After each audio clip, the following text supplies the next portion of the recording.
सो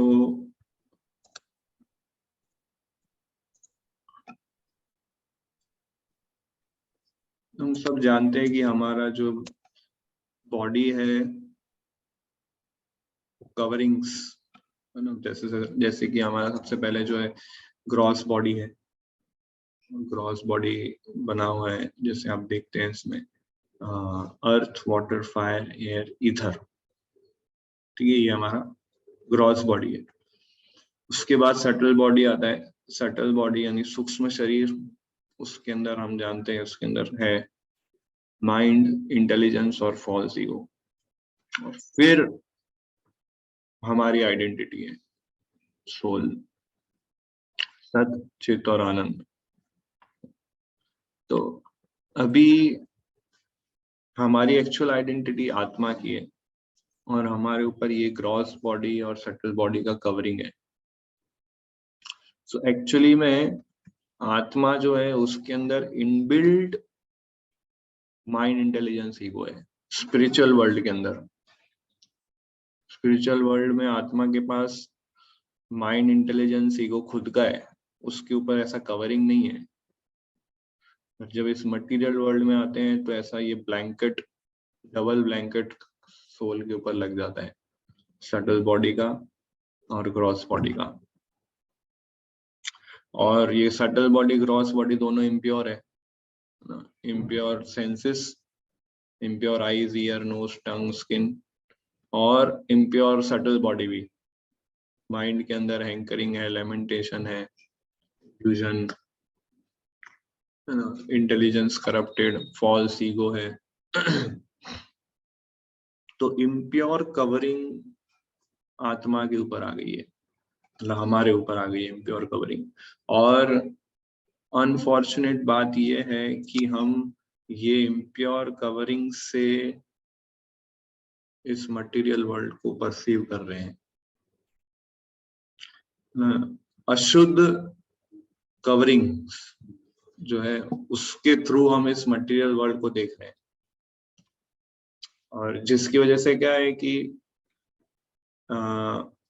हमें इस material world में समस्याएं दिखती है कि हमारे पास सेंसेस इम्प्योर है, हमारा माइंड इम्प्योर है, हमारे कवरिंग सारे इम्प्योर है, इंटेलिजेंस इम्प्योर है,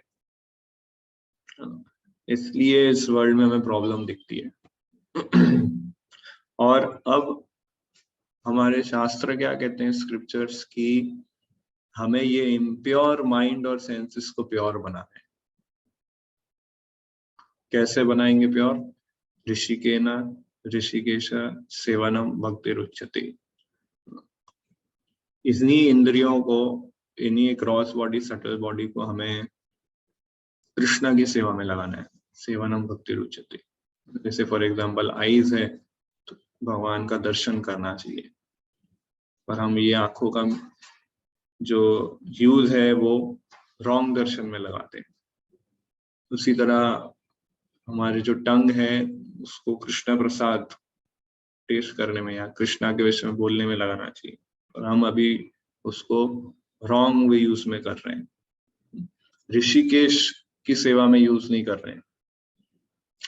तो जब ये जो इम्प्योर कवरिंग्स जो है हमारे ऊपर, वो जब कृष्णा की सेवा में हम लगाएंगे, है ना, आईज, टंग, नोज, ईयर्स, जो भी सेंसेस है हमारी, जैसे अम्बरीश महाराज ने इंगेज किया था अपने सेंसेस को, तो ये सेंसेस को जब हम कृष्णा की सेवा में लगाएंगे तो ये इम्प्योर माइंड और इम्प्योर सेंसेस है वो धीरे धीरे प्योरीफाई होगा, और एक समय आएगा इतना प्योर हो जाएगा कि ये मटेरियल ग्रॉस बॉडी और सटल बॉडी को हम गिव अप कर देंगे और लिबरेट हो जाएंगे।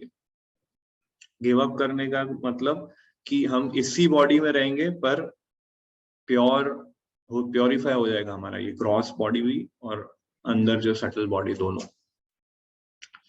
फिर एक बार ग्रॉस बॉडी और सटल बॉडी प्योरीफाई हो जाता है तब हम इस मटेरियल वर्ल्ड को अलग वे से परसीव करेंगे, जैसे हम अभी परसीव कर रहे हैं वैसा नहीं होगा। हम इस मटेरियल वर्ल्ड को देखेंगे कि ये कृष्णा की एनर्जी है, कोई भी हम फॉर एग्जांपल हम कोई भी ऑब्जेक्ट को देखेंगे, सेंस ऑब्जेक्ट्स को देखेंगे, तो हम उस ऑब्जेक्ट को कृष्णा से कनेक्ट करते हुए देखेंगे। इम्प्योर सेंसेस से इस साइड आ जाओ, इधर बीच में थोड़ा इसके पीछे बैठना है। इम्प्योर सेंसेस से हम हर एक ऑब्जेक्ट को किस वे से देखते हैं कि इसको मुझे एंजॉय करना है, चाहे वो कोई भी ऑब्जेक्ट हो, मोबाइल्स हो या फिर कोई स्त्री हो या कुछ खाने का चीज हो, बट वही सेंसेस को, वही हमारे ग्रॉस बॉडी, सटल बॉडी जब हम कृष्णा की सेवा में लगाते हैं और उसको जब प्योरीफाई कर देते हैं, तो वही सेंसेस है, वही प्योरीफाइड सेंसेस से हम उसी ऑब्जेक्ट को कृष्णा से कनेक्ट कर पाएंगे और उसको हम फिर इंजॉइंग मेंटालिटी से नहीं देखेंगे, हम उसको कृष्णा की सेवा में कैसे लगे वो माइंडसेट हमारे अंदर आता है। तो इसलिए तो हमारा माइंड जो है, जैसे मैंने बहुत टाइम पहले एग्जांपल दिया था, माइंड जो है हमारा माइक्रो प्रोसेसर की तरह है। आप में से जो लोग इंजीनियर बैकग्राउंड से होंगे, तो एक माइक्रो प्रोसेसर होता है और उससे कनेक्टेड सर्वो मोटर्स होते हैं। सो माइक्रो प्रोसेसर ऐसा एक चिप जैसा आता है और उसमें से वायरें सब निकलती है जो सर्वो मोटर्स की तरह होती है। माइक्रो प्रोसेसर के अंदर जो प्रोग्रामिंग करेंगे, वो प्रोग्रामिंग से फिर सर्वो मोटर्स जो है वो एक्ट करते हैं।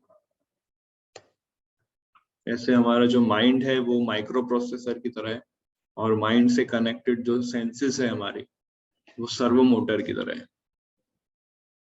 तो जो भी प्रोग्रामिंग माइक्रो प्रोसेसर में होगा, वैसा सर्वो मोटर्स हैंड और लेग्स हमारे मूव करेंगे, है ना। जैसे फॉर एग्जांपल अगर आप गुलाब जामुन को देखते हो, तो वो प्रोग्रामिंग आपके माइक्रो प्रोसेसर में गया, फिर वो माइक्रो प्रोसेसर सर्वो मोटर्स को एक्ट करता है, मतलब हैंड्स और लेग्स फिर मूव करते हैं गुलाब जामुन लेने में। उसी तरह अगर आप डिवोशनल मूवीज देखते हैं, तो वैसे आपके सेंसेस डिवोशनल सेवा में लगते हैं। सो इसलिए जो भी अभी हमारे अंदर जो प्रोग्रामिंग हो गई, अभी वो क्या प्रोग्रामिंग हो गया माइंड के अंदर, lust, anger, greed, illusion, pride, envy, काम, क्रोध, लोभ, मोह, मद, मत्सर्य, ये सब चीजों का प्रोग्रामिंग है और अकॉर्डिंगली फिर हमारे सर्वो मोटर्स वैसे काम करते हैं। और ये जो सारे अनर्थास है, ये एक घोस्ट की तरह है। घोस्ट मतलब वो, जैसे किसी व्यक्ति के अंदर घोस्ट आ जाता है तो वो व्यक्ति वैसा बिहेव नहीं करता है जैसा वो होता है, अलग तरीके से बिहेव करता है पूरा, जैसे वो घोस्ट उसको बोलता है, या जैसे जो वो घोस्ट के अंदर जो इच्छा होगी कि ये चीजें करना है, वो व्यक्ति वैसा ही करेगा हेल्पलेसली। ऐसे ही लस्ट, एंगर, ग्रीड, ये जो सारे अनर्थास हैं एक घोस्ट की तरह है और हमें फोर्सफुली वैसे कार्य करा रहे हैं जो हमारा नेचुरल कार्य नहीं है। इसलिए आप देखना, जैसे फॉर एग्जांपल अब मैं कुछ दिन पहले एयरपोर्ट में था, फ्लाइट में एक जगह जा, तो एयरपोर्ट पे जब हम जाते हैं फ्लाइट्स में, तो वहां पे जो एयर होस्टेसेस होते हैं वो बहुत सुंदर दिखते हैं ना, वो छोटे कपड़े पहनते हैं, बहुत अट्रैक्टिव दिखते हैं। तो अब सब लोग क्या उस एयर होस्टेस को देखते हैं सब, बट मैं एयर होस्टेस को से नहीं देख रहा था, मैं उन लोग को देख रहा था जो एयर होस्टेस को देख रहे थे। वो ज्यादा हमारे लिए देखने वाले, देखो कैसे ये लोग बिहेव करते हैं। एयर होस्टेस से ज्यादा वो लोग को देखने में हमारी कैसे घोस्ट कैसे एक्ट करता है, आपको देखना हो लस्ट का घोस्ट वैसा, कि वो व्यक्ति वैसा बिहेव नहीं करेगा जैसा वो नॉर्मल है, उसके अंदर वो लस्ट का घोस्ट घुस गया, अभी वो जैसे एकदम अजीब तरीके से वो लोग बिहेव करते हैं। आप जनरली देखना उन लोगों को। तो सो इस तरह से सेंसेस के थ्रू हमारे अंदर इम्प्योर चीजें जाती है और वो इम्प्योरिटीज फिर हमारे माइंड के अंदर जाती है और फिर माइंड से इंटेलिजेंस पे जाती है और ये सब फिर सटल बॉडी जो है हमारा माइंड, इंटेलिजेंस, ये सब इम्प्योर हो जाता है और फिर वो इम्प्योर माइंड और इंटेलिजेंस से हम फिर इम्प्योर प्लान्स बनाते हैं, you know, how to enjoy, how to control. तो ये उसी तरह से एंगर भी इसी तरह काम करता है, ग्रीड भी इसी तरह काम करता है। माइंड और सेंसेस ये सारे इम्प्योर स्क्रिप्ट लेती है और इम्प्योरली वो एक्ट करती है। सो जैसे मैंने बताया, हमारे शास्त्र बताते हैं कि अगर यही इम्प्योर माइंड और सेंसेस को अगर हम कृष्णा की सेवा में लगाएंगे, जैसे बुक डिस्ट्रीब्यूशन करना, चैंटिंग करना, कीर्तन करना, प्रीचिंग करना, भगवान के लिए कुकिंग करना, तो ये धीरे धीरे प्योरीफाई होती है। बट हम देखते हैं कि अपनी सेंसेस को सेवा में लगाने के बाद भी माइंड प्योरीफाई नहीं हुआ है पूरी तरह से। माइंड को कोई दूसरी चीजें करने की इच्छा रहती है ना, सुपरफिशियली हम लोग इंगेज है। जैसे कि फॉर एग्जांपल हम लोग चैंटिंग करते हैं तो हम जीवा को भगवान की सेवा में लगाए, बट माइंड जो है दूसरी दुनिया में घूमता है। सो कृष्णा की सेवा में लगाने के बाद भी हमारा माइंड पूरी तरह से प्योरीफाई नहीं हुआ है। माइंड के अंदर लाइक्स और डिसलाइक्स होते हैं। माइंड को वो चीजें अच्छी लगती है जो भक्ति के लिए अनुकूल नहीं है और माइंड को चीजें वो बिल्कुल अच्छी नहीं लगती है जो भक्ति के लिए अनुकूल है। माइंड के अंदर फीलिंग्स होती है, जैसे मैंने बताया, क्या अच्छा लगता है, क्या अच्छा फील होता है, और वो जो अच्छा फील होता है उसको तुरंत एक्सेप्ट करता है, और जो उसको अच्छा फील नहीं होता है तो माइंड को वो चीज अच्छी नहीं लगती है। जैसे डॉक्टर है, हमें कड़वी दवा देता है और वो कड़वी दवा हमारे लिए अच्छी है पर माइंड को अच्छी नहीं लगती है, तो माइंड उसको एक्सेप्ट नहीं करता है। सो माइंड जो है लाइक्स और डिसलाइक्स से चलता है, उसको जो अच्छा लगता है वो। पर इसलिए हमें ट्रेनिंग, क्योंकि इम्प्योरिटीज है माइंड के अंदर, तो माइंड के अंदर इम्प्योरिटीज, और इम्प्योर माइंड जो है वो इम्प्योर चीजों को ज्यादा अट्रैक्ट करता है। ये प्रिंसिपल है, इम्प्योर माइंड इम्प्योर चीजों को अट्रैक्ट करता है, और जब माइंड प्योरीफाई हो जाता है तो वो सिर्फ प्योर चीजों को ही अट्रैक्ट करेगा। प्योरीफाइड माइंड प्योर चीजों को अट्रैक्ट करेगा, इम्प्योरीफाई माइंड इम्प्योर चीजों को अट्रैक्ट करते हैं। तो हम देख सकते हैं, आप इजीली हम लोग यू नो अपने आप को जज कर सकते हैं कि मेरा माइंड प्योर है कि इम्प्योर है। आप देख सकते हो कि क्या मुझे इम्प्योर चीजों से ज्यादा अट्रैक्शन है कि प्योरीफाई चीजों से ज्यादा अट्रैक्शन है। अगर इम्प्योर चीजों से ज्यादा अट्रैक्शन है मतलब माइंड इम्प्योर है, प्योरीफाई चीजों से ज्यादा अट्रैक्शन है तो माइंड मेरा प्योर है। क्या मुझे कृष्ण दर्शन करना, स्क्रिप्चर्स पढ़ना, भक्तों का संग करना ज्यादा अच्छा लगता है, या फिर कोई मूवी का सॉन्ग है, या कोई मूवीज है, या मटेरियल वर्ल्ड है, वहां के लोगों का संग, वो ज्यादा अच्छा अट्रैक्ट लगता है? तो ये हम खुद सेल्फ एनालिसिस कर सकते हैं और अकॉर्डिंगली हम ये जान सकते हैं कि कितना इम्प्योर है मेरा माइंड और कितना वर्क करना है। एक्चुअली कृष्णा कॉन्शियस इतना परफेक्ट प्रोसेस है ना, हम खुद ही सेल्फ एनालिसिस कर सकते हैं कि मैं कितना अभी इम्प्योर हूँ और कितना मुझे वर्क करना है। अपने आप अंदर रिपोर्ट बन जाता है अगर इसको अच्छे से हम फॉलो करें।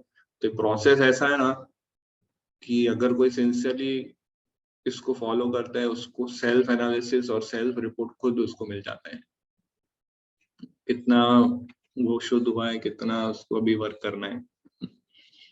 तो इसलिए माइंड को वो चीजें पसंद नहीं है जो हमारे अच्छे के लिए है। जैसे स्टूडेंट्स लोग जो होते हैं वो, उनको पढ़ाई अच्छा नहीं लगता है, पर जब एग्जाम नजदीक आती है तभी वो पढ़ते हैं। बच्चों को पढ़ाई करना अच्छा नहीं लगता है, उनको खेलना कूदना अच्छा लगता है। पेरेंट्स चाहते हैं उनको कि वो पढ़े लिखें। उसी तरह जीवात्मा को है, उसको एंजॉयमेंट करना पसंद है। ना एंजॉय करना है, उसको भोग करना है, पर कृष्णा चाहते हैं कि ये सब एंजॉयमेंट करना बंद करें और भगवत गीता के इंस्ट्रक्शंस को फॉलो करें। बट जो बिगड़ा हुआ बच्चा है उससे पता नहीं है कि इसका क्या नुकसान होगा अगर वो पढ़ाई नहीं करेगा तो। उसी तरह जो बद्ध जीवात्मा है उसको नहीं पता है कि अगर वो इंद्रिय तृप्ति करेगा तो कितना उसको नुकसान होगा, वो और इम्प्योर होते जाते हैं। तो इसलिए शास्त्र पढ़ने से हमारी इंटेलिजेंस प्योरीफाई होती है, स्क्रिप्चर्स पढ़ने से हमारी इंटेलिजेंस प्योरीफाई होती है। स्क्रिप्चर्स पढ़ने से, प्रभुपाद के बुक्स रीडिंग करने से हम ये जान पाते हैं कि हमारा जो मन है वो बिगड़ा हुआ है और विम्सिकली डिमांड्स करता है, ये चीज चाहिए वो चीज चाहिए। सो स्क्रिप्चर्स पढ़ने से ये नॉलेज आता है कि हमारा माइंड प्योर है, और स्क्रिप्चर्स पढ़ने से हमारा इंटेलिजेंस प्योरीफाई होता है, और फिर वो सोच सकता है कि माइंड इम्प्योर है और ये गलत डिरेक्शन में मुझे ले जा रहा है। ये नॉलेज केवल प्रभुपाद की बुक्स और स्क्रिप्चर्स पढ़ने से आता है।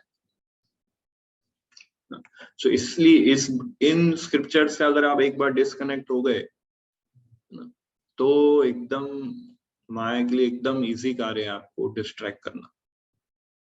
और इंटेलिजेंस आपकी अगर स्ट्रांग रही तो जैसे कि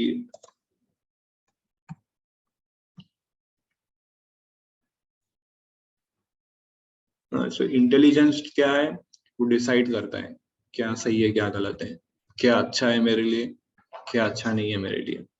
और माइंड क्या है, उसके अंदर स्टोर हाउस है, उसके अंदर डिजायर्स का, एक्सपीरियंस का, थॉट्स का, फीलिंग्स का।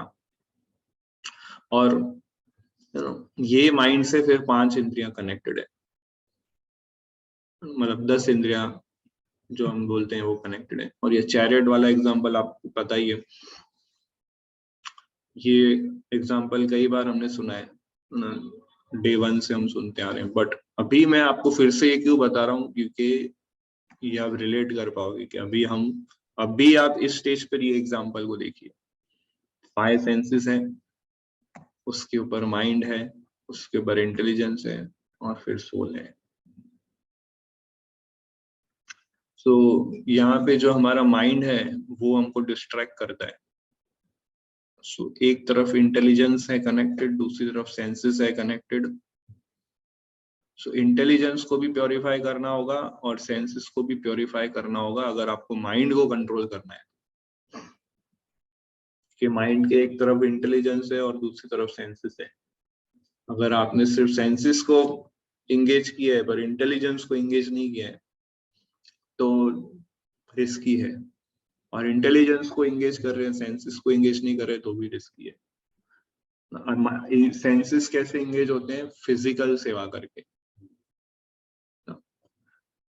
जैसे टेम्पल क्लीन करना, पावर बुक डिस्ट्रीब्यूशन करना, और services, preaching, cooking, heavy services करना, लेबोरियस सर्विस करना, भगवान के बर्तन धोना, भगवान को भोग ऑफरिंग करना। तो ये है सेंसेस के एंगेजमेंट। और इंटेलिजेंस का एंगेजमेंट क्या है, इंटेलिजेंस कैसे एंगेज होगी, स्क्रिप्चर्स पढ़ के। तो इसलिए रीडिंग, हियरिंग और सेवा, ये दोनों चीजें जरूरी है। अगर आप सिर्फ रीडिंग हियरिंग कर रहे हो और सर्विस नहीं कर रहे हो, रिस्क पर जी रहे हो। अगर आप लोग सिर्फ सेवा कर रहे हो पर रीडिंग हियरिंग नहीं कर रहे हो, वो रिस्क पे जी रहे हो। तो रीडिंग हियरिंग से इंटेलिजेंस प्योरीफाई होती है ना। इस तरह से सेशन अटेंड करना, सुनना, उससे इंटेलिजेंस प्योरीफाई होती है। बट सेंसेस को भी प्योरीफाई करना पड़ेगा अलग से, समझे। कुछ फिजिकल और रिस्पॉन्सिबल सेवा करके सेंसेस को अलग से हमें प्योरीफाई करना पड़ेगा। तो जो अगर सेंसेस प्योरीफाई नहीं है और सेंसेस के डिमांड्स को हम फुलफिल करते हैं तो गोदास उसको बोलते हैं।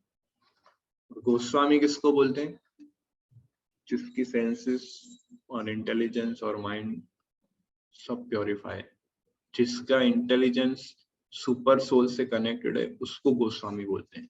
ये मैं नया डेफिनेशन सुना लेक्चर में, प्रभुपाद का क्लास में सुन रहा था। सो जिसकी इंटेलिजेंस सुपर सोल से कनेक्टेड है वो गोस्वामी है। सुपर सोल जो है वो हमें रियल इंटेलिजेंस देता है, वहीं से इंटेलिजेंस आता है। और अब ऐसा होगा कि हम परमात्मा की आवाज को नहीं सुन पाते। कई बार हम सुपर सोल के वॉइस को सुन नहीं पाते क्योंकि इंद्रिय तृप्ति का शोर इतना जोर से होता है हमारे अंदर कि परमात्मा की आवाज कवर अप हो जाती है, हम सुन नहीं पाते। हमारा माइंड इतना जोर से चलाता है कि इंद्रिय तृप्ति करना है कि परमात्मा की आवाज का वॉल्यूम सुनाई नहीं देता है हमें, उसके वॉइस। तो इसलिए वही परमात्मा की आवाज, वही परमात्मा की जो इंस्ट्रक्शन है वो कैसे हमें पता चलेगी? स्पिरिचुअल मास्टर के क्लास सुनने से। क्योंकि स्पिरिचुअल मास्टर जो है वो परमात्मा का एक्सपांशन है, वही परमात्मा बाहर मैनिफेस्ट होता है हमारे सामने गुरु के फॉर्म में, स्पिरिचुअल मास्टर के फॉर्म में। इसलिए स्पिरिचुअल मास्टर के क्लासेस सुनने चाहिए क्योंकि वो एज इक्विवेलेंट टू परमात्मा हमें बोल रहे हैं। तो कई बार स्क्रिप्चर्स हम लोग नहीं समझ पाते हैं क्योंकि उसके लिए बहुत हायर इंटेलिजेंस चाहिए, कई बार डिफिकल्ट होता है। इसलिए फिर हमें गुरु और वैष्णव से सुनना चाहिए, हियरिंग करना चाहिए, उससे भी इंटेलिजेंस स्ट्रांग होती है। रीडिंग से और हियरिंग से, ये दो चीजों से इंटेलिजेंस स्ट्रांग होती है। इंटेलिजेंस स्ट्रांग होगी तो आप ये पूरे चैरियट को, जो ड्राइवर है उसको आप मैनेज कर पाएंगे। अब डिवोटीज जो होते हैं वो अभी वो लोग समझ गए पूरे कि इम्प्योर चीजें हमें, इम्प्योर इनपुट्स नहीं डालने अंदर और गलत चीजें नहीं देनी है। तो इम्प्योर इनपुट्स सारे बंद हो गए, पर ऑलरेडी पास्ट लाइफ में जो हमने किया या कृष्णा कॉन्शियस से पहले जो जो एक्टिविटीज की है वो सारा डेटा तो अंदर है ऑलरेडी, और वो ज्यादा में अभी हमें डिस्टर्ब करता है। इसको, वो डेटा को संस्कृत में बोलते हैं काम कर्म बीज, ऐसा स्क्रिप्चर्स में ये वर्ड है। और ये जो सीड्स है ये बीज की तरह है जो हमारे सटल बॉडी के अंदर है। और वो बीज जो सीड है वो टाइम टू टाइम मैनिफेस्ट होते रहते हैं, टाइम टू टाइम मैनिफेस्ट होते रहते हैं और हमें फिर डिस्टर्ब करते हैं।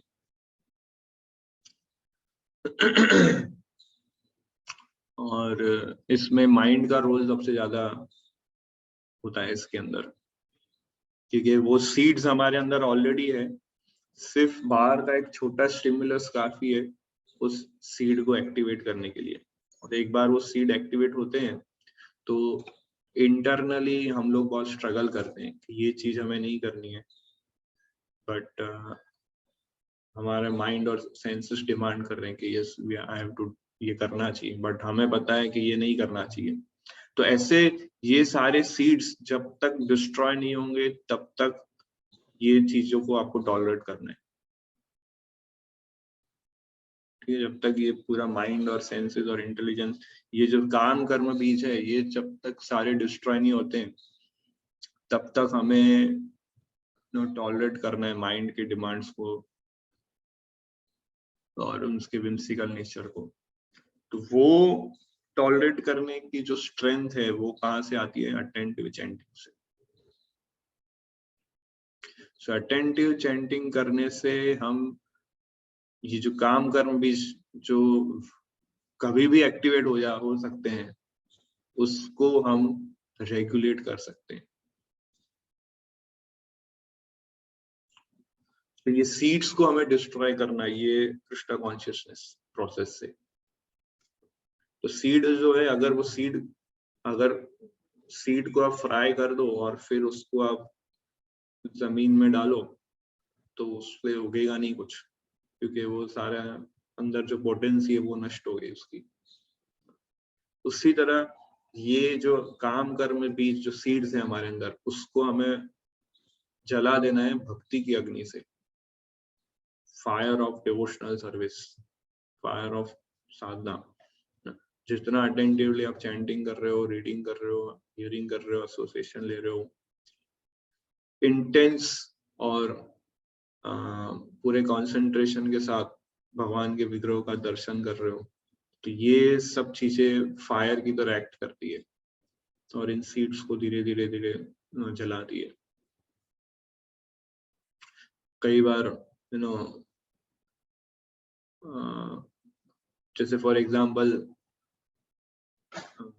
कोई अनर्था हमारे अंदर एक्टिवेट हो जाता है, लस्ट, एंगर, ग्रीड, इल्यूजन, कोई भी, तो उससे क्या हमारा माइंड इंडिपेंडेंट हो जाता है और फिर वो सीनियर्स की या अथॉरिटीज की नहीं सुनता है, उससे अच्छा नहीं लगता है सुनना ऑर्डर या जो भी सुपीरियर्स बोल रहे हैं।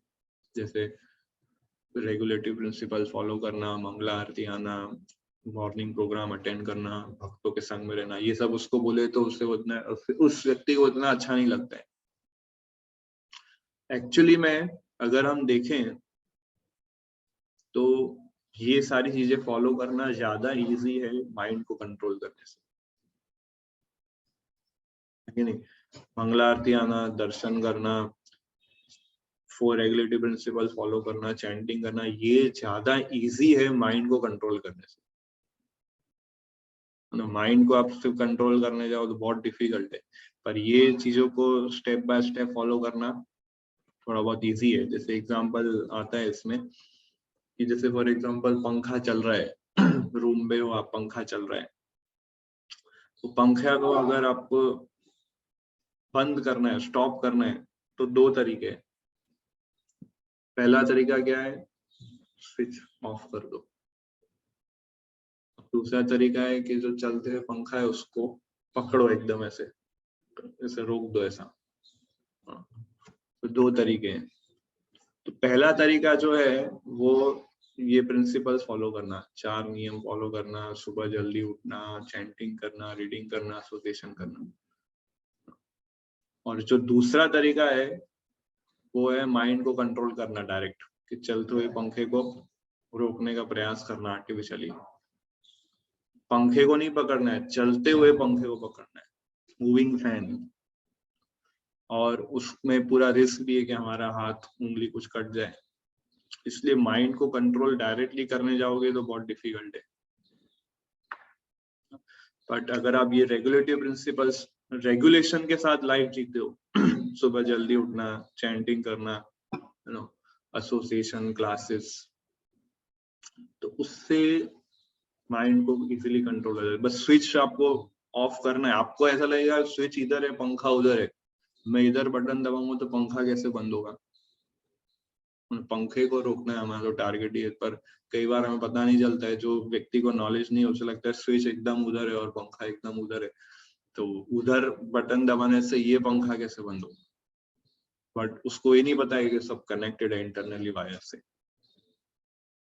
तो उसी तरह से अगर हम ये चैंटिंग करते हैं, सुबह जल्दी उठते हैं, मंगला आरती आते हैं, साधना कार्ड भरते हैं, बुक्स पढ़ते हैं, हमें वो नहीं पता चलेगा कि कैसे हमारा माइंड कंट्रोल हो रहा है, कैसे हमारा माइंड प्योरीफाई हो रहा है, कि सब कनेक्टेड है वो हमें दिखता नहीं है। और धीरे धीरे जब हम इसको फॉलो करेंगे अपने आप,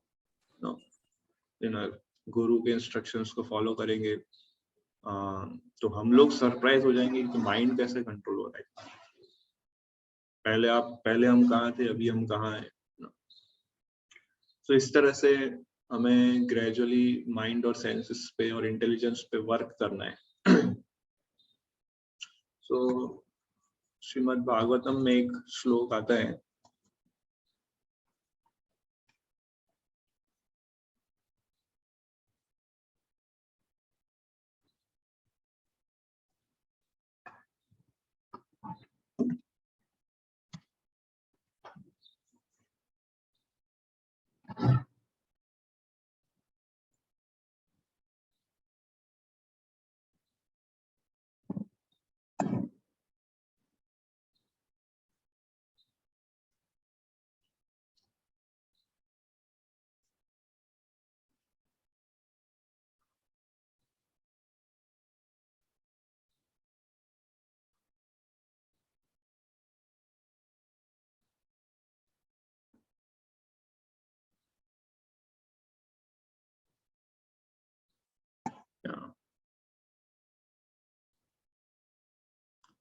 ये है कुंती महारानी के सेक्शन से, first canto 8 chapter, text number 35 के परपोर्ट में प्रभुपाद जी लिखते हैं अविद्या के ऊपर, इग्नोरेंस के ऊपर।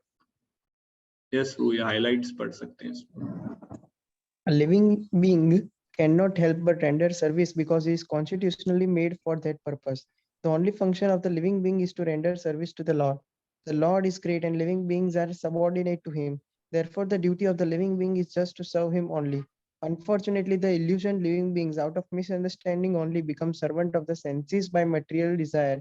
This desire is called avidya or nescience. So इसमें प्रभुपाद क्या लिखते हैं कि the only function of living being is to render service to the Lord. सिर्फ यही हमारा कार्य है और दूसरा कोई कार्य नहीं है, और हम इसको छोड़ के सब कुछ कर रहे हैं। तो ये बहुत बड़ी डिजीज कंडीशन है।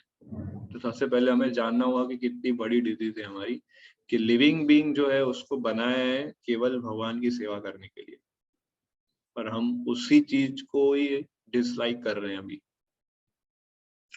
तो उसका रीजन क्या दे रहे हैं, रेड पॉइंट, रेड हाईलाइट में प्रभुपाद लिखते हैं बिकॉज ऑफ अविद्या। ये डिसाइंस जो है, इग्नोरेंस, अविद्या की वजह से हम लोग एक्चुअली 3 चीजें हैं इसमें। अविद्या मतलब कि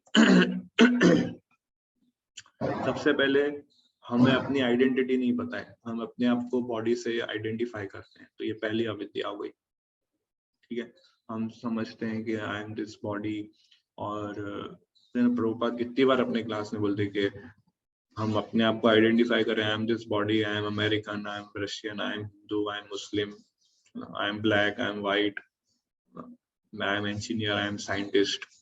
तो ये पहला अविद्या है जिससे हम अपने आप को बॉडी से आइडेंटिफाई करते हैं। दूसरा अविद्या क्या है, भगवान के विषय में हम डाउट करते हैं कि क्या कृष्णा भगवान है कि नहीं, अगर वो है या वो एग्जिस्ट करते हैं कि नहीं, या फिर कृष्णा पे फेथ है पर कृष्णा की सिचुएशन और अरेंजमेंट में फेथ नहीं होता है। ये हमारे लेवल की अविद्या है।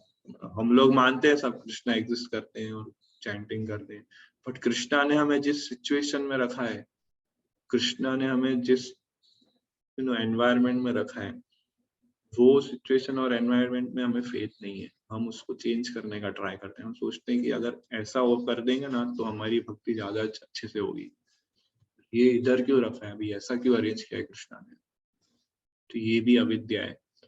पूरा फेथ नहीं है कृष्णा की अरेंजमेंट पे। कल एक डिवोटी ने एक अच्छा मेरे को मैसेज भेजा था। मैसेज में क्या लिखा था, अच्छा, कि symptom of love of Godhead is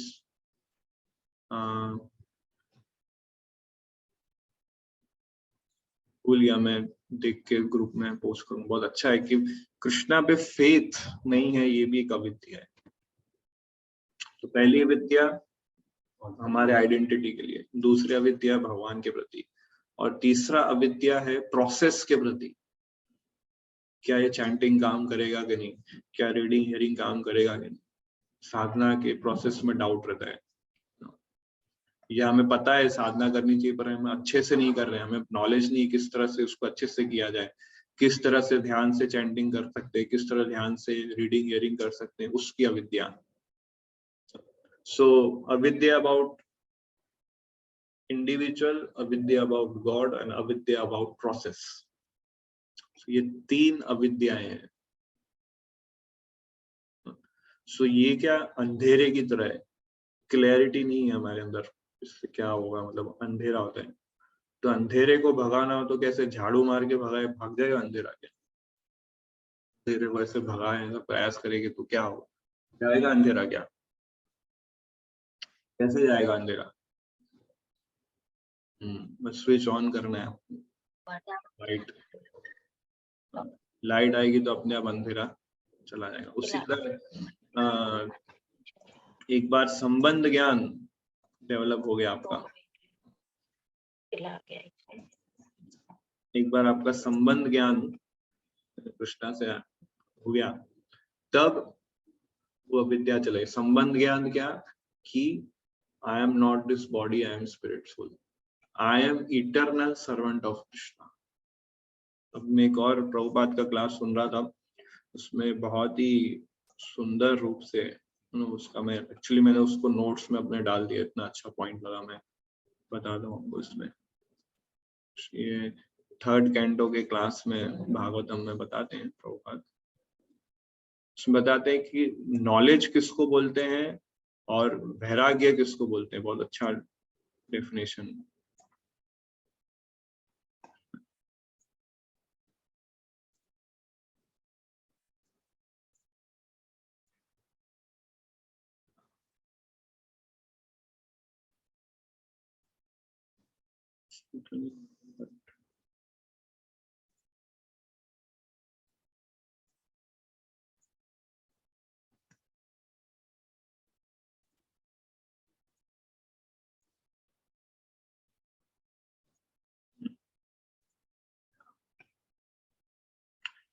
So पढ़िए, व्हाट इज नॉलेज?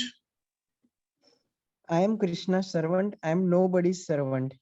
So इसको नॉलेज, कोई पूछे ना what is knowledge, what is transcendental knowledge, तो ये प्रभुपाद बोलते हैं कि knowledge means I am Krishna servant, I am nobody's servant. Just meditate करो आप इस पे। आपने ये सुना होगा कई बार, स्मॉल बुक्स में भी कई बार पढ़ा होगा, बट अभी ये मेडिटेट करने का टाइम है। I am Krishna servant, I am nobody's servant. ये हमें पता है कि आई एम कृष्णा सर्वेंट, पर हम इस पे फोकस नहीं करते। आई एम नोबडीज सर्वेंट, मैं और किसी का दास नहीं हूँ, केवल कृष्णा का दास हूँ। वो चीज क्लैरिटी लाती है कि मैं और कोई व्यक्ति का, किसी भी चीज का दास नहीं हूँ, मैं कृष्णा का दास हूँ। और जब ये नॉलेज आता है जिसके अंदर, तब क्या उसके अंदर डिटैचमेंट आ जाता है कि मैं कृष्णा का दास हूँ, मैं और किसी का दास नहीं, मैं कृष्णा का दास हूँ। अभी हम लोग किसके दास हैं? काम क्रोध लोभ के दास हैं। वो जैसे हमें ऑर्डर करते हैं वैसे हम चलते हैं, है कि नहीं? वो जैसे हमें डिमांड करते हैं वैसा हम उस डिमांड्स को फुलफिल कर लेते हैं। और सो वैराग्य किसको बोलते हैं? अभी ये पढ़ो। I am serving this काम, लोभ, मोह, मात्सर्य, but without any benefit, without any pleasure. So when we come to this stage to know, that is called Gnanam. As soon as you become Gnani, actually in knowledge, then what is the next step? Vairagya. No more I am serving anyone. I shall serve only Krishna. That's all. That is called Vairagya. Non-Vairagya. Vairagya. सो तो इसमें बताया कि जब आपके पास knowledge आ जाता है कि I M nobody servant, I am Krishna servant, तो आपके अंदर वैराग्य आता है। क्या वैराग्य आता है? कि आई एम, कि इतने समय से मैं ये काम क्रोध लोग की सेवा कर रहा था, बट मैं उनका सर्वेंट नहीं हूं, मैं तो कृष्णा का सर्वेंट हूँ। तो ऑटोमेटिकली यहाँ से डिटैचमेंट आ गया। और सेल्फ रियलाइजेशन किसको बोलते हैं? फिर प्रभुपाद बताते हैं what is self realization. So long I was engaged in Maya's service. Now I have to engage in Krishna's service. हाँ, अब सेल्फ रियलाइजेशन किसको बोलते हैं? उसके अंदर नॉलेज आ गया कि मैं कृष्णा का सर्वेंट हूँ, फिर उसके अंदर डिटैचमेंट आ जाता है। अच्छा, मैं इन सब चीजों की सेवा नहीं करनी है, मुझे कृष्णा की सेवा करनी है। फिर सेल्फ रियलाइजेशन आता है कि इतने समय से मैं माया की सेवा कर रहा था, अब मैं कृष्णा की सेवा करूंगा। सो वैराग्य मतलब क्या? कि नॉलेज आने के बाद आपके अंदर डिटर्मिनेशन आता है कि अब मुझे कृष्णा की सेवा करनी है, माया की नहीं। तो मतलब ज्ञान जो है वो एक कॉज है, वैराग्य जो है वो फाइनल इफेक्ट। तो ज्ञान से वैराग्य आता है और फिर सेल्फ रियलाइजेशन आता है कि I have to engage in Krishna. तक मैं कृष्णा की सेवा में, अब तक मैं माया की सेवा में लगा था, अब मुझे कृष्णा की सेवा में लगना है। बीच में मैंने व्हाट्सएप पे एक ग्रुप में एक पोस्ट, एक कोट मैंने शेयर किया था चैतन्य चरितामृत मध्य लीला से, जिसमें अच्छा श्लोक आया था, उसको आप रेफर कर सकते हैं, इससे बहुत कनेक्टेड है वो। सो इग्नोरेंस जो अविद्या है ना, वो ये है कि हमें पता नहीं है कि हम कृष्णा के सर्वेंट हैं। आई बिलोंग टू कृष्णा, ये इस चीज का नॉलेज नहीं होना, उसको अविद्या बोलते हैं।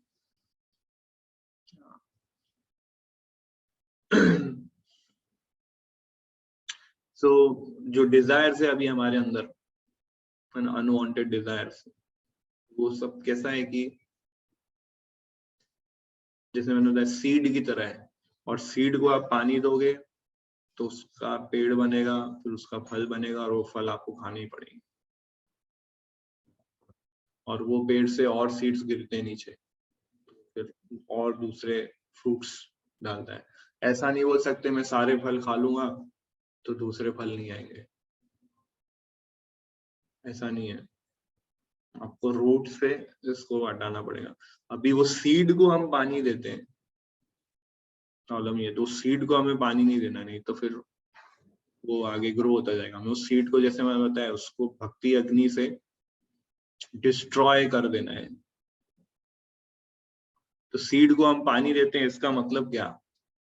हम ये जो काम कर्म बीज है उसको पानी देते हैं, व्हाट इट मीन्स कौन बताएगा?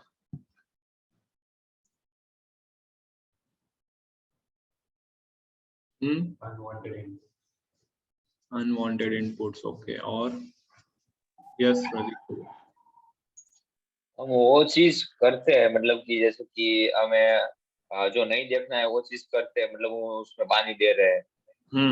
जो नहीं सुनना है वो सुन रहे हैं, तो हम उसे पानी दे रहे हैं, ऐसा। ओके, सेंस ग्रेटिफिकेशन करना। यस यस देव प्रभु। Yes, Prabhu, same material sense gratification. हाँ, मटेरियल सेंस ग्रेटिफिकेशन करना। मैं एक पिक्चर ढूंढ रहा हूँ।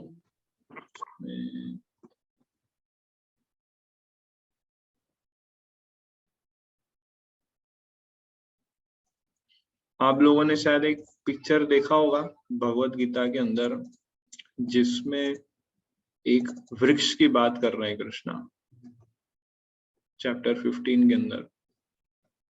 मैं वही फोटो ढूंढ रहा हूँ, उसमें बहुत अच्छा इसका एक्सप्लेनेशन है।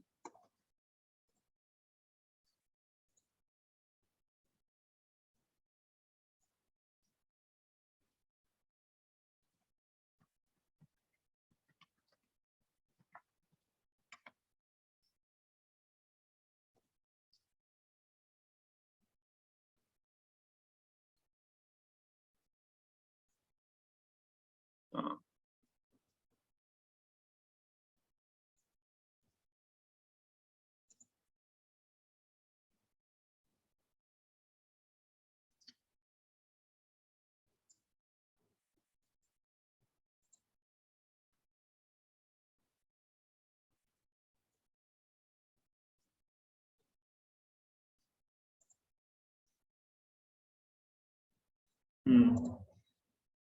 मिल गया मुझे।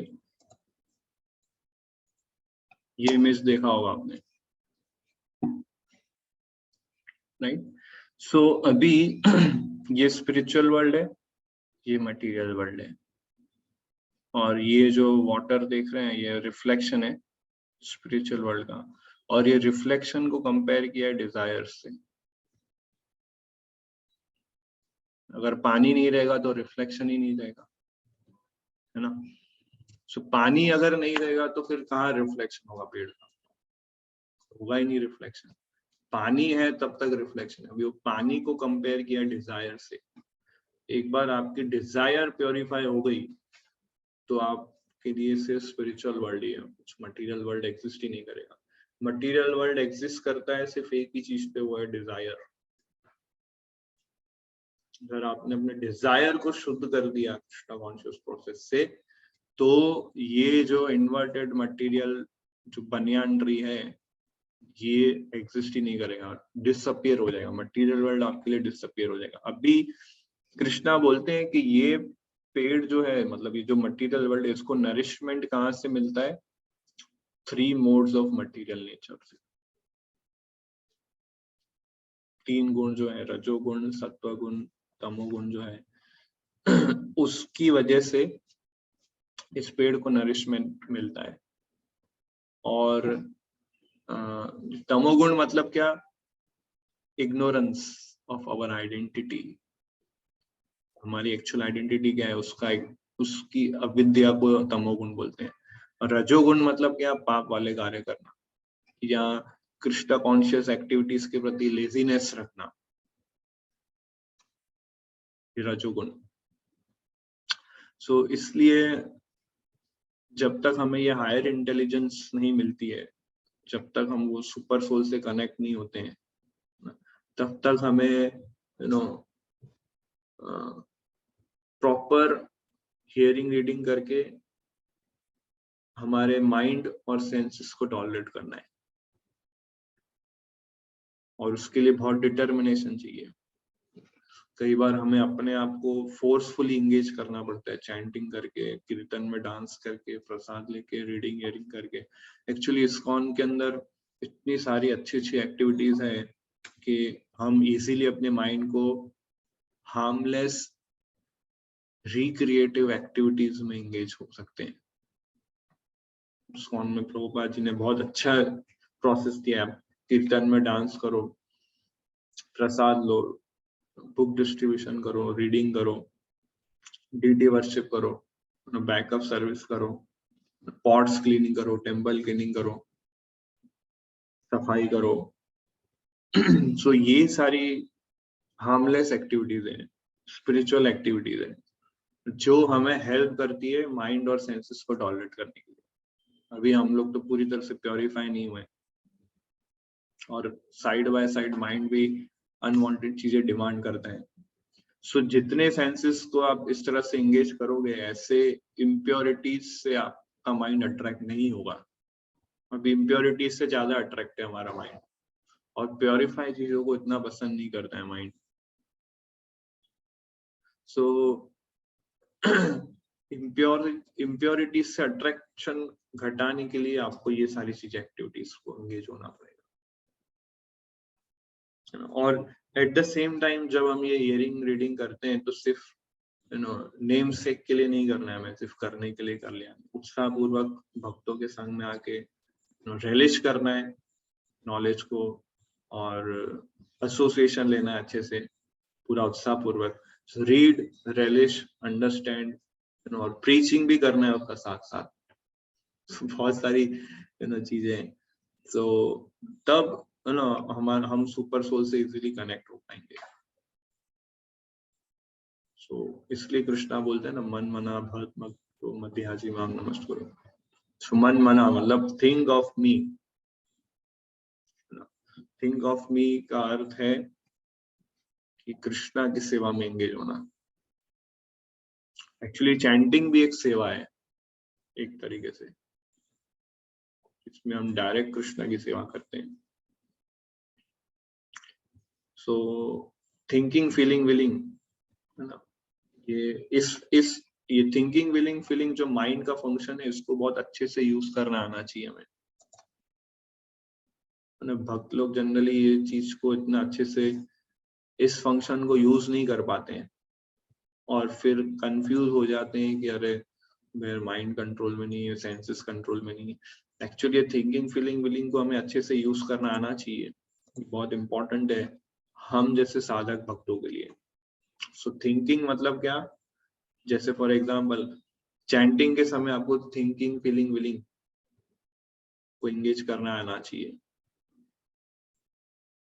चैंटिंग के समय, क्योंकि माइंड सबसे ज्यादा इन्वॉल्व है। चैंटिंग मतलब माइंड का कार्य, और माइंड का फंक्शन है थिंकिंग, फीलिंग और विलिंग। तो अगर हमें thinking, feeling, willing process use करना नहीं आएगा चैंटिंग के समय, तो हम चैंटिंग अच्छे से नहीं कर पाएंगे। हम फिर वो पंखे को ऐसे पकड़ने का ट्राई करेंगे, चैंटिंग को सुनना है, पर वो ऐसा आर्टिफिशियली लंबे समय तक नहीं चलेगा, क्योंकि हम थिंकिंग, फीलिंग, विलिंग प्रोसेस को अच्छे से एंगेज नहीं कर रहे हैं। तो थिंकिंग मतलब क्या कि चैंटिंग करने से पहले एक दिन पहले रात को चैंटिंग के विषय में पढ़ना, ग्लोरीज ऑफ चैंटिंग पढ़ना, तो उसको बोलते हैं थिंकिंग। फीलिंग चैतन्य महाप्रभु शिक्षाष्टकम में बताया है, तो कौन सा, नाम नामकारी बहुधा निज सर्वशक्ति तत्रा पिता नियमित स्मरणे न काला एतादशी तव कृपा भगवान ममापि दूरदैवम ईदृशम इहा जनी नानुरागा, कि इतना सारा बेनिफिट है चैंटिंग का, फिर भी मेरा अट्रैक्शन नहीं है आपके नामों के प्रति। कोई हार्ड एंड फास्ट रूल नहीं है। तो ये फील करना कि आई एम सो अनफॉर्चुनेट, पर मुझे ये चैंटिंग करने का अवसर मिल रहा है, पर मैं इतना अनफॉर्चुनेट हूँ कि मैं इसको रियलाइज नहीं कर पा रहा हूँ। इतना सारा मैंने हरिनाम की महिमा सुनी है, इतना मैंने गुणगान सुना है। फिर वैष्णव सॉन्ग्स को हमें फील करना चाहिए। हरि हरि विफले जन्म गवाइनु, मनुष्य जन्म मिला है, फिर मैंने राधा कृष्ण का भजन नहीं किया, जानबूझ के मैं इंद्रिय तृप्ति का विष पी रहा हूँ, मुझे पता है वो गलत है, फिर भी मैं उससे अट्रैक्ट हूँ। फीलिंग। और विलिंग मतलब क्या कि एक एक शब्द को ध्यान से बोलना है, एक एक स्ट्रेट बैठना है, एक जगह बैठ के माना। विलिंग मतलब एक्टिविटी करना, मतलब chant audibly, pronounce clearly, hear attentively, ये विलिंग में आता है। सो ये थिंकिंग फीलिंग, क्योंकि चैंटिंग में क्या, वो माइंड की एक्टिविटी है, मेंटल एक्टिविटी है। और माइंड का फंक्शन है थिंकिंग, फीलिंग और विलिंग, और इसको अगर आप प्रॉपरली इंगेज नहीं करोगे तो माइंड आपका डिस्टर्ब ही करेगा चैंटिंग में। तो इसलिए इसको इंगेज करना आना चाहिए। माइंड को कैसे इंगेज करे चैंटिंग में, तो इसलिए क्या है थिंकिंग कैसे करने का माइंड को thinking, read about glories of chanting. उस समय आप वैष्णव सॉन्ग को भी कुछ मेडिटेट करो, वैष्णव सॉन्ग्स को भी आप रीड करो, रेफर करो। चैंटिंग के ऊपर भी कई सारे वैष्णव सॉन्ग्स है, भक्तिविनोद ठाकुर ने लिखे हैं, नरोत्तम दास ठाकुर ने लिखे हैं। फिर एक चैंटिंग के ऊपर सॉन्ग है, कबे हबे बोलो से दीना अमार, कब वो दिन आएगा जब मैं आपका नाम एक्सटेसी में आके लूंगा। सो एक्सटेसी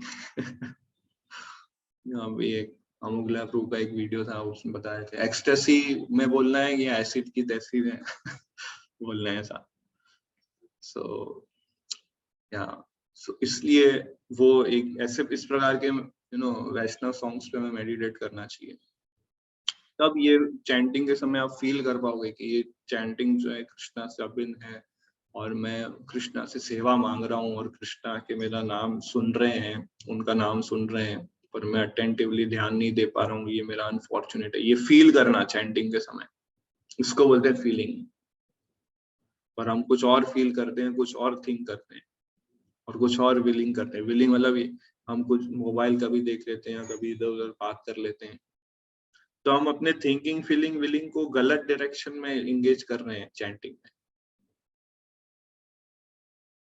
थिंकिंग, फीलिंग और विलिंग मतलब कि एक जगह बैठना, अटेंटिवली सुनना, क्लियरली प्रोनाउंस करना हर एक शब्द को, सो ये विलिंग में आता है।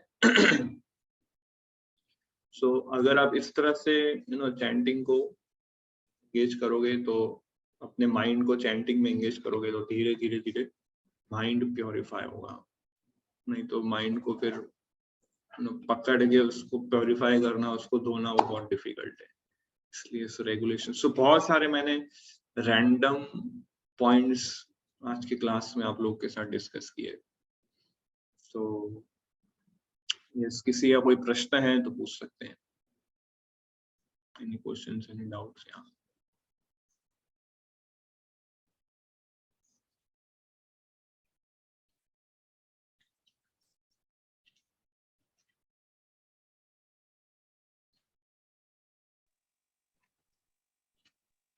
यस, प्रदीप प्रभु। तो ये काम कर्म बीज है जो हमारा एक लेक्चर हुआ था स्क्रिप्ट के ऊपर, तो वही है ये, उससे कनेक्टेड है। स्क्रिप्ट के ऊपर एक लेक्चर हुआ था। वही है स्क्रिप्ट, जो माइंड के अंदर जो हम स्क्रिप्ट डालते हैं, एक्चुअली स्क्रिप्ट बाहर से होती है और काम कर्म बीज हमारे अंदर होते हैं। वो स्क्रिप्ट की वजह से वो काम कर्म बीज एक्टिवेट हो जाते हैं। तो एक्चुअली दोनों अलग चीजें, स्क्रिप्ट बाहर से आती है अंदर और काम कर्म बीज अंदर से, स्क्रिप्ट बाहर से आती है और काम कर्म बीज अंदर होते हैं। तो जब स्क्रिप्ट हम डालते हैं, पॉजिटिव स्क्रिप्ट या नेगेटिव स्क्रिप्ट, वो अकॉर्डिंगली फिर काम कर्म बीज को एक्टिवेट करती है। पर अगर हम जैसे फॉर एग्जांपल भक्ति प्रोसेस को फॉलो करते हैं, रीडिंग हियरिंग करते हैं, वो भी एक स्क्रिप्ट है, वो जब अंदर जाती है तो वो फायर की तरह एक्ट करती है और वो काम कर्म बीज को जला देती है।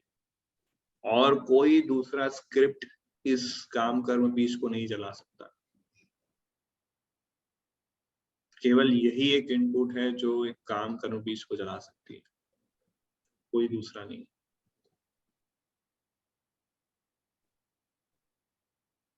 ठीक। यस, देव राजपूत प्रभु। हरे कृष्णा प्रभु जी, दंडवत प्रणाम। प्रभु जी, ये फॉल्स ईगो का क्या होता है जब हम लिबरेट होते हैं या स्पिरिचुअल वर्ल्ड जाते हैं? आपने बताया कि हमारी मतलब स्पिरिचुअल बॉडी, उसमें तो माइंड, इंटेलिजेंस एंड ईगो मतलब है, तो ये इधर का जो फॉल्स ईगो है उसका क्या होता है? तो ईगो मतलब मटेरियल वर्ल्ड में फॉल्स ईगो होता है, पर स्पिरिचुअल वर्ल्ड में ट्रू ईगो होता है। ईगो मतलब क्या? ईगो मतलब आए, मैं। सो मैं तो एग्जिस्ट करता हूं, पर मटेरियल वर्ल्ड में फॉल्स ईगो क्या कि आई एम दिस बॉडी। और स्पिरिचुअल वर्ल्ड में ट्रू ईगो मतलब क्या कि I am servant of Krishna. I तो एग्जिस्ट करेगा ही, चाहे आप इस वर्ल्ड में हो या उस वर्ल्ड में, इसलिए इधर फॉल्स ईगो वर्ड यूज किया है। स्पिरिचुअल वर्ल्ड में ट्रू ईगो है। ठीक है, तो फॉल्स ईगो मतलब I am this body, I am enjoyer, ये फॉल्स ईगो। और ट्रू ईगो मतलब I am servant and I have to serve Krishna. I am not master, I am servant. False ego मतलब I am master, true ego मतलब I am servant. सो जब आप ये coverings को give up कर देते हो तो ट्रू ईगो मैनिफेस्ट हो जाता है कि I am servant of Krishna. Yes yes Prabhu. Yes, Nityanand सेवक प्रभु। हरे कृष्णा वैगारी। यस प्रभु। तो मेरा प्रश्न ऐसा है पहले, लेकिन अंडरस्टैंड करना पड़ेगा कि आपने कहा था कि चैंटिंग और जो श्रवण कीर्तन और सभी जो प्रोसेस है वो उसको करते रहेंगे तो इस जीवन में हम अपने जो अशुद्ध मन है, मतलब जो एक्टिविटी, उसको हम सुधार रहे हैं। फिर लेकिन पिछले जन्मों की जो हमारी मतलब टेंडेंसीज होती है, मतलब जो होती है, वो हमें बार बार परेशान करती है। तो आपने कहा कि चैंटिंग जो है वो हमें उससे टॉलरेंस करवाएगा, वो उससे पावर देता है। तो फिर प्रभु चैंटिंग ही मतलब प्रायोरिटी आती है, मतलब ऐसा समझ सकते हैं? तो चैंटिंग प्रायोरिटी है, यस। या फिर साइमल्टेनियसली दोनों साइमल्टेनियस नहीं होना चाहिए वो, मतलब श्रवण कीर्तन और जैसे मतलब चैंटिंग को प्रायोरिटी देनी चाहिए और उसके बाद फिर श्रवण कीर्तन को। फर्स्ट चैंटिंग, देन रीडिंग और हियरिंग, ओके। यस उसके बाद सर्विस। यस। हाँ, यही। पहले हमारी साधना, ताकि हम काम कर बीज को डिस्ट्रॉय करें, और फिर काम कर बीज को डिस्ट्रॉय करके हम सेवा करेंगे तो एंजॉइंग मूड से नहीं करेंगे, दास्य भाव से करेंगे। सो इसलिए पहले साधना बोला है, फिर सेवा बोली है। पर बिना साधना के आप सेवा करोगे तो एंजॉइंग मूड रहे, काम कर्म बीज आपकी डिस्ट्रॉय नहीं हो रहा, आप सेवा कर रहे हो डायरेक्ट, तो आप एंजॉइंग मूड से वो सेवा करोगे कि मेरे को क्रेडिट मिले, मेरा नाम हो और मुझे ग्लोरीफाई करे मेरी सेवा को लेके। तो मास्टर मूड आ गया, क्योंकि ग्लोरीफाई तो मास्टर को करते हैं, सर्वेंट को थोड़ी ना ग्लोरीफाई करते हैं। सर्वेंट ग्लोरिफिकेशन के लिए नहीं है, सर्वेंट तो ग्लोरीफाई करता है, पर हम फिर उल्टे मूड से सेवा करते हैं। इसलिए पहले साधना है, हियरिंग, रीडिंग, चैंटिंग, फिर सेवा है। और आप जैसे आगे अभी क्या, आप लोग कई समय से जुड़े हो, तो अभी आपको क्या, आपके सीनियर सुपीरियर्स आपको सीधा बोलेंगे ये सेवा करो वो सेवा करो, साधना आपको मैनेज करनी है। आपको सुबह जल्दी उठ के रीडिंग हियरिंग कर देना है, ऐसा नहीं होगा आगे चल के आपके सीनियर बोलेंगे कि बेटा भाई तेरा रीडिंग हियरिंग हो गया तो मुझे सेवा देनी है, दूं के नहीं, ऐसा नहीं। हम लोग अभी डायरेक्ट आपको सेवा देंगे प्रभु जी, क्योंकि सेवा बहुत सारी अनलिमिटेड, प्रभुपाद ने इतना बड़ा ऑर्गेनाइजेशन बनाया है कि बहुत लोग कम है हमारे पास, सेवाएं की अपॉर्चुनिटी बहुत सारी है। तो इसलिए साधना हमें मैनेज करनी है ना, अपने आप को हमें खुद पहले रेडी कर देना है, हियरिंग रीडिंग चैंटिंग करके। सेवा कभी भी आएगी, you should be ready to do in servant mood, servant of the servant mood.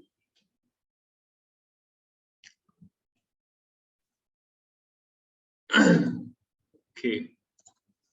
Yes, उपयुक्ता। हरे कृष्णा प्रभु जी। प्रभु जी, आपने एक क्लास में स्टेजेस ऑफ रिएक्शन बताया था, जिसमें बीज, पापम, अपराध और कूटम बताया था आपने। तो जो कूटम है वही अपना काम, जो भी है, जो आप बीज की बात कर रहे हो वही है कि कूटम को वही बोल सकते हैं? कूटम मतलब क्या कि फिर से मुझे वो पाप करने की इच्छा है। एक बार हम पाप कर लेते हैं, वो रिएक्शन हमें मिलता है, पर वो डिजायर रह जाती है कि अरे फिर से एंजॉय करते हैं। तो वो डिजायर जो रह जाती है ना फिर से, उसको कूटम बोलते हैं। कूटम मतलब हमें वो साइकिल में फंसा के रखता है कि हम वही एक्टिविटी करते रहे। हाँ। तो अभी आपने जो बीज के बारे में बताया वो उससे डिफरेंस कैसे है फिर? हाँ, बीज जो है, जैसे फॉर एग्जाम्पल एक ओरिजिनल बीज होता है जिससे पेड़ उगता है और उससे फल उगते हैं, और वो फल के अंदर भी बीज होता है। वो बीज फिर से अगर गिरा है, उस प्रोसेस को कूटम बोलते हैं, कि फिर से नया बीज को हम ग्रो कर रहे हैं। तो गिरने वाले प्रोसेस को कूटम बोलते हैं।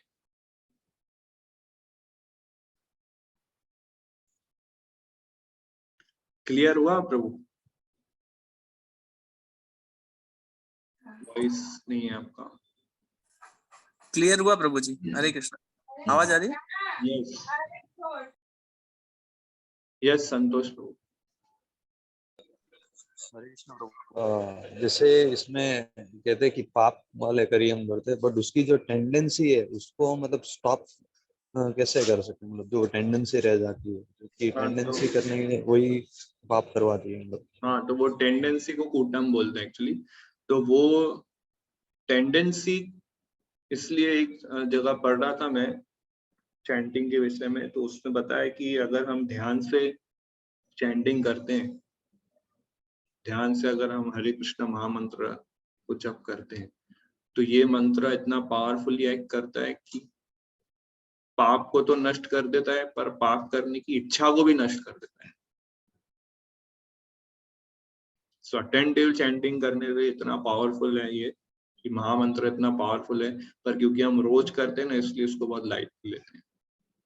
उसको understanding, thinking, feeling, willing function को अच्छे से यूज करके आप चैंटिंग करोगे, तो आपको पता चलेगा कि ये चैंटिंग इतना पावरफुल है कि सिंफुल एक्टिविटीज से तो मुक्त करता है, पर सिंफुल एक्टिविटीज की डिजायर्स से भी हमें मुक्त कर देता है। अजामिल के सेक्शन में भी आता है ये पॉइंट। सो अगर हम ध्यान से भगवान का नाम जप करेंगे, ध्यान से साधना करेंगे, इस प्रोसेस को फॉलो करेंगे, तो सिंफुल एक्टिविटीज की डिजायर्स से भी हम फ्री हो जाएंगे। मतलब पूरा रूट पे एक्ट करता है ये प्रोसेस, खाली ऊपर से घास नहीं काटता ये, रूट से सारे चीजों को निकालता है।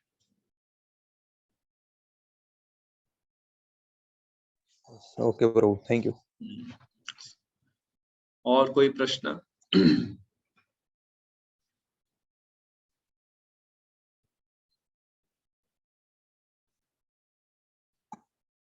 ओके, सो हम यहाँ एंड करते हैं। बहुत बहुत धन्यवाद आपका। शिला प्रभुपाद की जय। जय।